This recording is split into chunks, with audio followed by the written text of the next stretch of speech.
en vigor en la época del accidente de Senna establecía que los coches debían correr pegados al piso. Y hablamos de una distancia así del suelo, no de varios centímetros como sucede con los coches normales, hablamos de milímetros. La razón de establecer una distancia tan pequeña entre el chasis y el piso se debía una vez más al principio básico de la física de que el aire que viaja a gran velocidad crea zonas de bajas presiones. El ingeniero quiere obtener la máxima velocidad posible del aire que pasa por debajo del vehículo, dado que esto genera una zona de bajas presiones que hace que el coche se pegue al suelo. Cuanto más rápido viaje el aire por debajo del auto, menor será su presión, justo como establece el principio de Bernoulli. La manera de hacer que un vehículo sea más veloz es reducir la altura del chasis al suelo, puesto que cuanto más pequeño sea el hueco entre el auto y el piso, más rápidamente tendrá que pasar el aire por debajo. Un coche muy bajo implica un efecto suelo muy grande.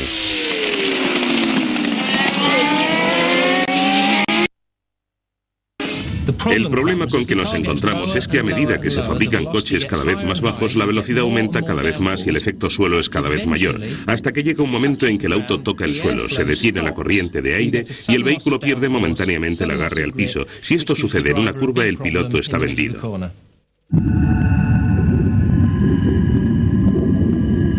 La clave para hacer un buen tiempo en una vuelta en la época de Senna era saber equilibrar una serie de maniobras técnicas. La recompensa de lograrlo, hablando en términos automovilísticos, era muy grande. Bajar 1 milímetro significa que vas a aumentar la velocidad de tu coche en varias décimas de segundo, y en algunos circuitos esto se traduce hasta medio segundo más rápido por vuelta.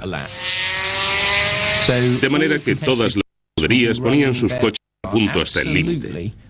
Los hacían tan bajos como fuera posible. Pero si sucedía algo que hiciera descender la altura del auto por debajo de un punto crítico, el piloto podía correr grave peligro. Exactamente a 11.0 segundos del inicio de la séptima vuelta de Senna, algo había producido esa reducción en la altura del Williams de Senna. Los televidentes pudieron ver cómo saltaban chispas del auto de Senna, lo que indicaba que el coche estaba tocando el suelo en medio de una de las curvas más rápidas de la Fórmula 1. ¿Cuál era la causa de que el vehículo de Senna estuviera rozando el piso ese día de 1994?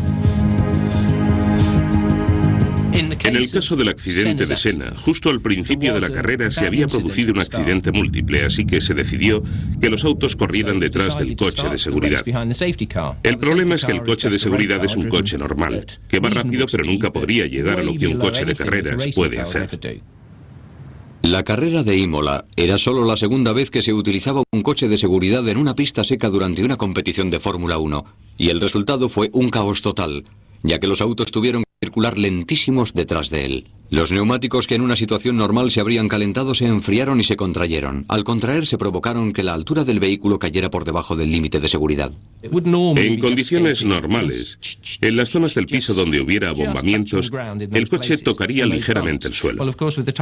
Pero por supuesto, al disminuir la presión de los neumáticos, tal vez en un 25%, la rueda oscilaría en altura hasta 4 o 5 milímetros, y cuando el chasis del auto, que es metálico, da en el suelo, en lugar de producirse el efecto de agarre que te dan los neumáticos, tienes una especie de patín que te hace derrapar.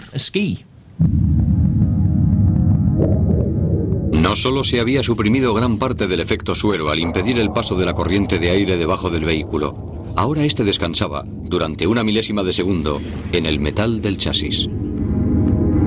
De repente, el monoplaza de Senna perdió el agarre al piso al tomar la curva. A los 11,2 segundos, la parte trasera del auto patinó. Con una rapidez increíble de reflejos, una décima de segundo más tarde, Ayrton Senna trató de compensar. El morro del vehículo se clavó en el suelo y giró hacia la derecha.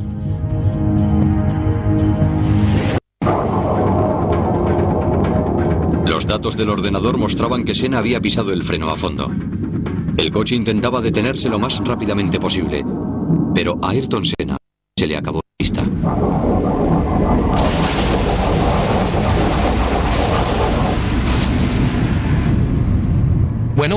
Después de todo, lo realmente trágico del accidente de Ayrton fue que si no hubiera sido por una pequeña cosa, habría podido salir del coche por su propio pie. Pero al estrellarse contra el muro, la rueda delantera quedó atrapada entre este y el chasis al hundirse la suspensión. Y mientras el coche patinaba rozando el muro, la rueda salió disparada a presión y le golpeó en la cabeza. Si no hubiera sido por eso, habría salido ileso. Senna murió justo 4 horas después en el hospital. Al llegar a su Brasil natal, recibió un entierro con todos los honores, como el héroe nacional que era. Multitud de admiradores acudieron a rendir y el país declaró 3 días de luto oficial. La lección aprendida del accidente cambió el deporte del motor profundamente. Sin lugar a dudas, esto ha contribuido a salvar muchas vidas desde entonces. Tal vez esto sea un digno legado para un gran hombre.